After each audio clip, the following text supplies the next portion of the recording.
స్వర్గీయ నందమూరి తారక రామారావు గారి జ్ఞాపకార్థము మహానాడు ఒక కన్నుల పండుగగా జరుగుతుంది. మన తెలుగుదేశం పార్టీ కార్యకర్తలకు ఇది ఒక పండుగ లాంటిది.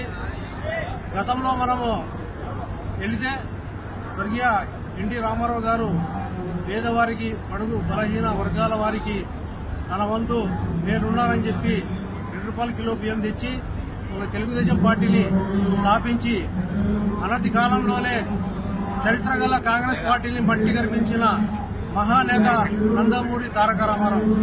మరి ఆయన ఆశయ సాధన కోసము ఆయన అడుగుజాడల్లో మన నవేంద్ర రథసారథి ముఖ్యమంత్రి వర్యులు నారా చంద్రబాబు నాయుడు గారు రాష్ట్ర అభివృద్ధి కోసం ఎంతో కృషి చేస్తున్నారు. ఆయన కృషితోనే మన రాష్ట్రము 4 సంవత్సరాలలోనే 80% అభివృద్ధి జరిగింది. మన నవరాష్ట్రంలో రాజధాని లేని రాష్ట్రంగా మనకి కాంగ్రెస్ పార్టీ ఇస్తే మన ఈ రోజు ఒక రాజధాని నిర్మించి అమరావతి నగరాన్ని నిర్మించిన ఏకైక లెజెండ్ మన ఆంధ్రప్రదేశ్ ముఖ్యమంత్రి నారా చంద్రబాబు నాయుడు అని నేను ఈ సందర్భంగా తెలియజేస్తున్నాను. ఎమ్మిగనూరు మాది.